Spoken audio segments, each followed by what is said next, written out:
Good morning friends. आज की video में हम देख रहे हैं नगरीकरण एवं नगरवाद। तो स्टूडेंट्स, नगरीकरण क्या होता है? जैसे कि नगरीकरण शब्द से ही स्पष्ट होता है कि गांव से नगरों की ओर प्रवास करना, यानी कि गांव को छोड़कर नगरों की ओर पलायन करना।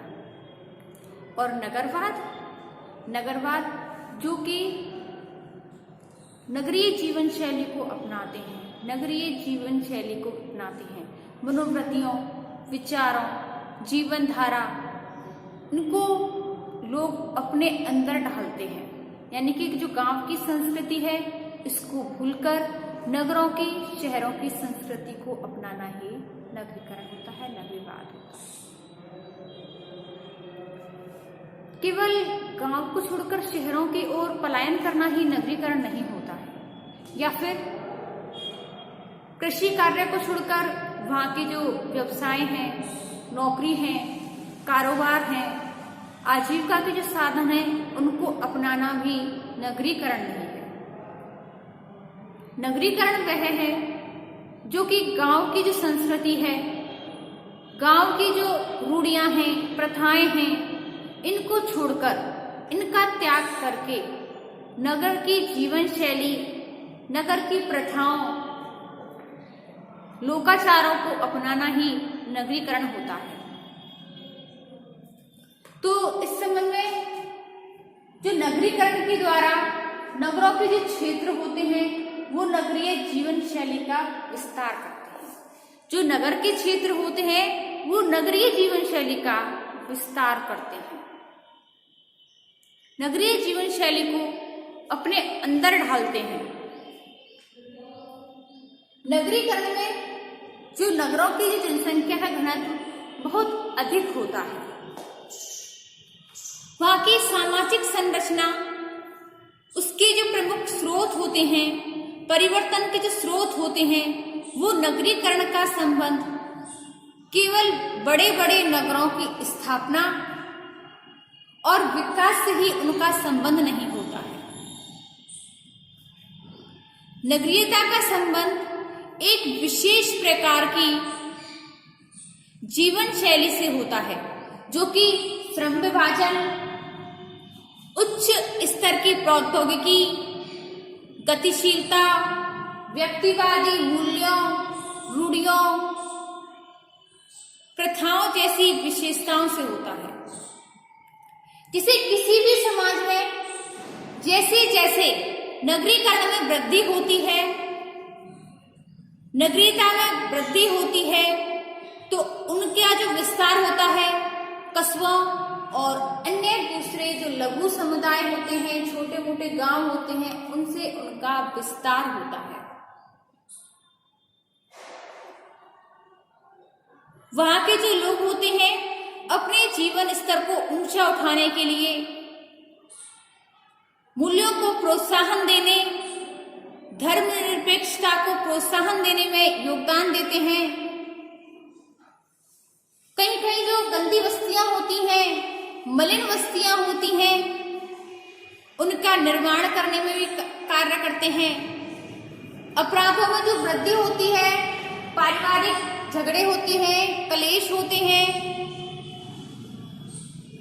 मलिन बस्तियों में प्रदूषण होता है, व्यवसायिक मनोरंजन होता है, ऐसी काफी समस्याएं होती हैं जिनका कि नगरीकरण के हो जाने के बाद ये सारी समस्याएं उत्पन्न होती हैं। क्योंकि नगरीकरण हो जाएगा तो वहां पर जनसंख्या घनत्व अधिक होगा, और जो जनसंख्या घनत्व होगा तो वहां पर लोग कच्ची बस्तियां बनाकर रहते हैं, झुग्गी झोंपड़ियों में रहते हैं। वहां की जो गंदी बस्तियां होती हैं, मलिन बस्तियां होती हैं, तो वहां का वातावरण दूषित होता है।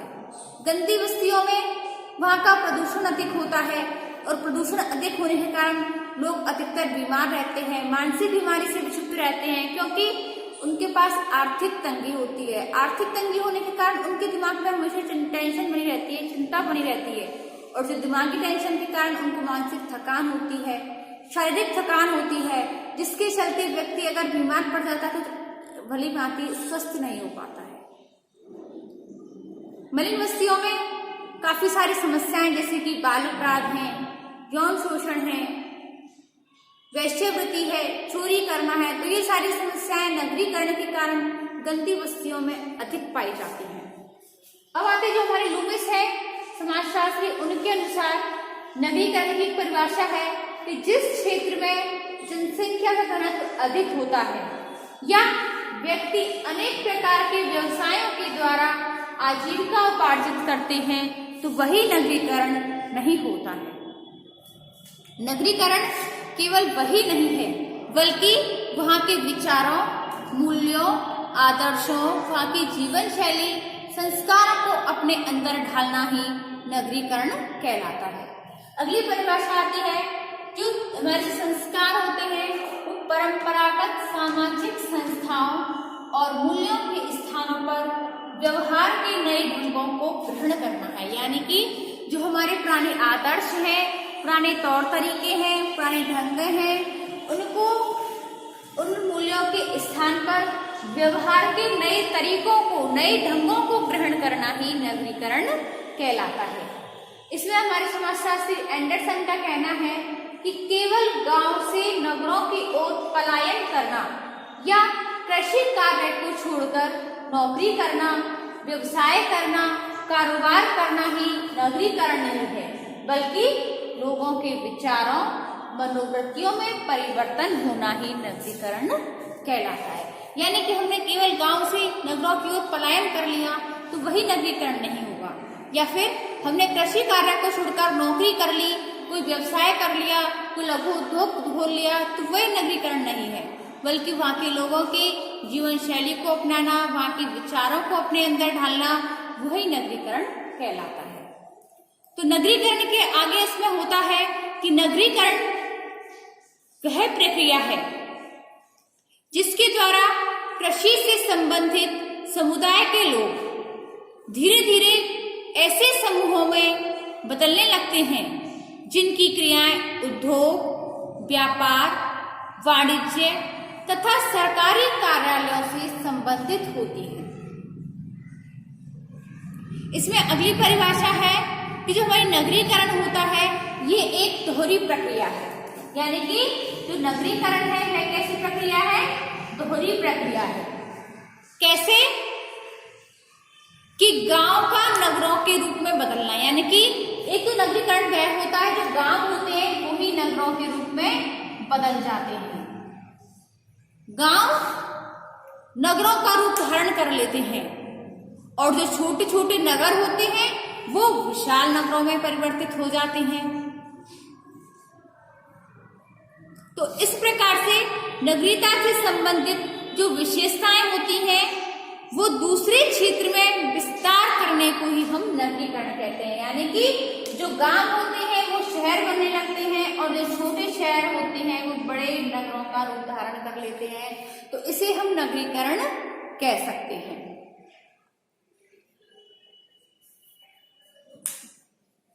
ग्रामीण जो क्षेत्र होते हैं वो नगरीय क्षेत्रों में बदलने की प्रक्रिया का नाम ही नगरीकरण होता है। यानी कि जब कुछ आर्थिक, धार्मिक या राजनीतिक कारण होते हैं, इन कारणों के कारण ग्रामीण क्षेत्र नगरों के रूप में जब बदलने लग जाते हैं तो इस प्रक्रिया को हम नगरीकरण कह सकते हैं।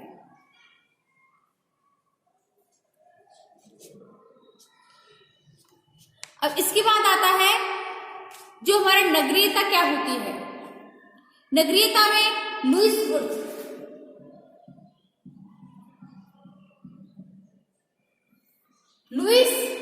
विर्थ इसके अनुसार इनकी एक पुस्तक थी नगरीयता एक जीवन विधि के रूप में। नगरीयता एक जीवन विधि के रूप में, ये लुईस विर्थ की एक पुस्तक थी। लुईस विर्थ ने एक पुस्तक लिखी थी नगरीयता एक जीवन विधि के रूप में, और इस पुस्तक में इन्होंने लिखा था कि नगरीयता की सामाजिक संगठन के ऐसे विशेष प्रारूप के रूप में परिभाषित किया जा सकता है जिसमें जटिल श्रम विभाजन, प्रौद्योगिकी का उच्च स्तर, गतिशीलता, व्यक्तियों की पारस्परिक निर्भरता, अवैयक्तिक संबंध, ऐसी विशेषताएं पाई जाती हैं। इसमें क्वीन समाजशास्त्री के अनुसार अर्बन सोशियोलॉजी,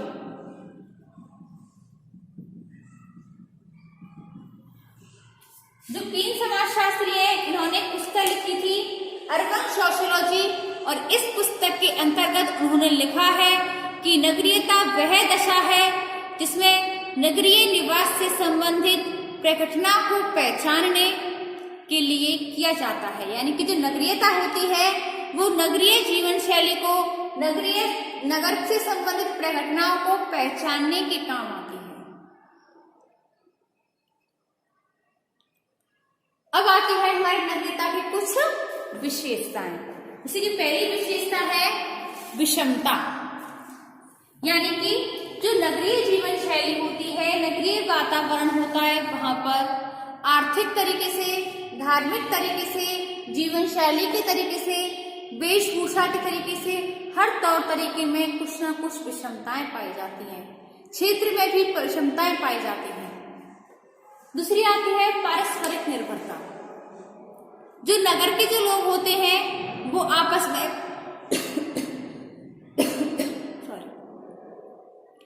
नगरीयता की जो विशेषताएं होती है पारस्परिक निर्भरता, इस दशा में लोग परस्पर किसी न किसी रूप से एक दूसरे पर लोग निर्भर रहते हैं, एक दूसरे से लोग अटैच रहते हैं, एक दूसरे पर निर्भर रहते हैं, क्योंकि जो मनुष्य की आवश्यकताओं की जो पूर्ति होती है वो आवश्यकता समाज में रहकर ही पूर्ति की जा सकती है, और अपनी आवश्यकताओं की पूर्ति करने के लिए लोग एक दूसरे पर डिपेंड रहते हैं, एक दूसरे पर निर्भर रहते हैं। तीसरा है जीवन में दिखावा। जो नगरीय जीवन शैली होती है वो दिखावे की जीवन शैली होती है, यानी कि अपने जीवन में हमेशा दिखावा करते हैं। वेशभूषा में, खान पान में, रहन सहन, हर क्षेत्र में आप अपने इनकी जीवन शैली में दिखावा महसूस कर सकते हैं। यानी कि व्यक्ति के अंदर विनम्रता, सहयोग, सम्मान, मान, आदर, सत्कार, इस सब के पीछे कुछ ना कुछ दिखावा होता है, और वो दिखावा एक दूसरा लोग अपने व्यवहारों के अंतर्गत उसको महसूस कर सकते हैं। यानी लोगों के अंदर जो जीवन शैली जो होती है उनमें वो दिखावा देख सकते हैं। अगला है संबंधों में अस्थायित्व, यानी कि जो लोगों के संबंध होते हैं अस्थायी होते हैं। लोग एक दूसरे से अनजान रहते हैं। गांव में लोग एक दूसरे से प्रत्यक्ष संबंध रखते हैं, उनमें घनिष्ठ संबंध पाया जाता है। गांव के लोगों में हम की भावना पाई जाती है, परंतु नगरों में अप्रत्यक्ष संबंध होते हैं। कई कई दिन हो जाते हैं, लोग एक दूसरे को देखते नहीं है, एक दूसरे से मिलते तक नहीं है, उनमें हम की भावना नहीं रहती है। तो जो शहरों में जो संबंध होते हैं अस्थायी होते हैं। आज हम एक दूसरे से मिले हैं, हालचाल पूछे, कल हम एक दूसरे से अनजान हो जाते हैं। तो इस प्रकार से लोगों के एक दूसरे संबंध कैसे होते हैं? अस्थायी होते हैं। अगला है कार्यों और व्यवहारों में विशेषीकरण, यानी कि जो लोगों के कार्य होते हैं वो एक दूसरे से जुड़े हुए होते हैं, एक दूसरे की कार्यों में, उनके व्यवहारों में विशेषताएं पाई जाती हैं। लोग केवल व्यक्ति के जीवन से संबंधित अनेक पक्षों से व्यवहार या उनसे संबंधित कार्यों में ही सहभाग नहीं रखते जिनमें उस व्यक्ति की विशेष रुचि हो, बल्कि वो किसी ऐसे लंबे कार्य को लंबे समय तक करने के कारण व्यक्ति के कार्य में विशेषीकरण की दशा को विकसित करने का प्रयास करते हैं। अगला है गुमनाम तथा अवैयक्तिकता, यानी कि नगर में जो जनसंख्या होती है वो काफी हद तक अधिक होती है, और अधिकता के होने के कारण व्यक्ति जो पहचान होती है वो लगभग समाप्त कर देती है। व्यक्ति की जो पहचान होती है वो समाप्त हो जाती है, यानी कि गांव के लोग किसी एक के नाम से या पूर्वज के नाम से या कुल के नाम से, वंश के नाम से उस परिवार की पूरी की पहचान हो जाती है। परंतु शहरों में गुमनामिता यानी कि व्यक्ति की पहचान, व्यक्ति का नाम गुम हो जाता है, खो जाता है, व्यक्ति की पहचान ही खो जाती है। व्यक्ति किसी एक नाम से नहीं पहचाना जा सकता है। नगरीय जीवन में व्यक्ति यह जानने की कोशिश करता है कि लोगों की उम्मीदों के विरुद्ध व्यवहार करना, उनके साथ किस तरीके से व्यवहार किया जाए, किस तरीके से बातचीत की जाए, और अवैयक्तिकता व्यक्ति की पहचान के कारण व्यक्ति एक दूसरे से संपर्क में बने रहते हैं। अगला है व्यवहार का मानकीकरण। लोगों के व्यवहार का मानकीकरण यानी कि किस तरह से नापा जाए, मापा जाए। व्यक्ति एक दूसरे के व्यवहार से आशा रखता है कि उसके जीवन विधि से किस प्रकार से सामंजस्य बिठा सके, किस प्रकार से इसको मदद मिल सके, जिसके कारण कि वो बाजारों में, क्लबों में, होटलों में, मार्केटिंग में, स्कूल में, कॉलेज, कार्यालय आदि से संबंधित नियमों में जिसका उसका एकीकरण हो सके। व्यक्ति अपने आप को इस तरह से जीवन में नहीं ढाल पाना और एक दूसरे से अलग थलग सा महसूस करने लगता है। तो स्टूडेंट्स, आज की वीडियो में हमने नगरीकरण और नगरवाद की कुछ परिभाषाएं देखी हैं, इसकी कुछ विशेषताएं देखी हैं कि नगरीकरण केवल नगर में रहने का ही तात्पर्य नहीं है, बल्कि वहां की जीवन शैली, वहां की विचारों, मनोवृत्तियों, इन सब को अपने अंदर स्वीकार कर लेना, इनको अपने अंदर ढालना ही नगरीकरण कहलाता है। तो स्टूडेंट्स, आज के लिए बस इतना ही। इससे आगे हम देखेंगे अपने नेक्स्ट वीडियो में। धन्यवाद।